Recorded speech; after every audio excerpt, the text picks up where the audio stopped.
La Gioconda di Leonardo da Vinci è l'opera più conosciuta e fotografata al mondo, prima della creazione di Adamo di Michelangelo, prima di Campo di Grano con Volo di Corvi di Van Gogh. È un olio su tavolo di pioppo di piccole dimensioni.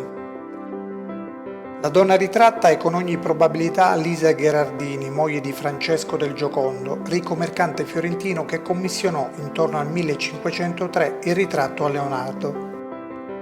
Giorgio Vasari, nella sua opera Le vite dei più eccellenti pittori, scultori e architetti, conferma questa tesi, ma non tutti sono d'accordo.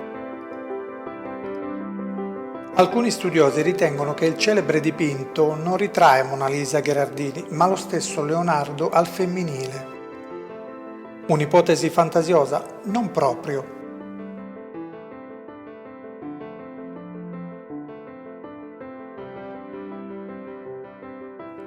Il ritratto raffigura una donna vista di tre quarti, con il volto frontale che guarda verso lo spettatore.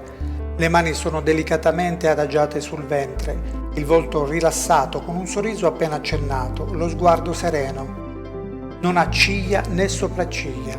Possibile che Leonardo non le abbia dipinte volutamente per qualche motivo?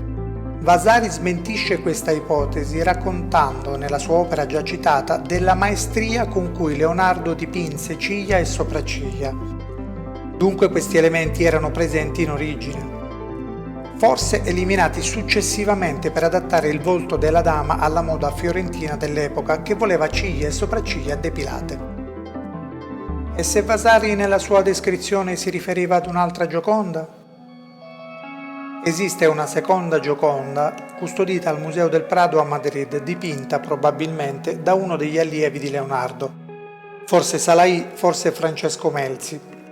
Le due opere sono molto simili ma chiaramente dipinte da mani diverse. Nella seconda versione ciglia e sopracciglia sono presenti e conferiscono a volte un'espressione più naturale e meno enigmatica. Sullo sfondo della Gioconda c'è un paesaggio fluviale, picchi rocciosi e un ponte. È possibile che per realizzare lo sfondo Leonardo si sia ispirato a zone precise del paesaggio toscano e dell'Emilia-Romagna. In particolare il ponte che appare alla sinistra della Gioconda, secondo alcuni esperti, potrebbe essere il ponte Gobbo di Bobbio.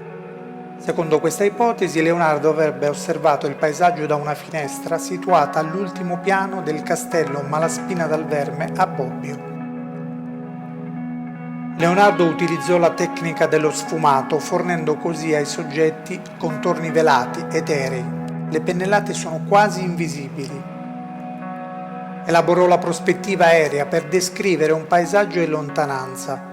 Osservò che l'aria rappresentava un ostacolo alla percezione visiva con l'aumentare della distanza dal punto di osservazione. Gli oggetti più lontani apparivano con i contorni più sfumati, i colori meno nitidi e tendenti verso l'azzurro. Leonardo non consegnò mai la Gioconda al committente e rimase di sua proprietà. Non smise mai di apportare modifiche e la tenne con sé in ogni suo spostamento. Oggi è possibile ammirarla al Museo del Louvre a Parigi.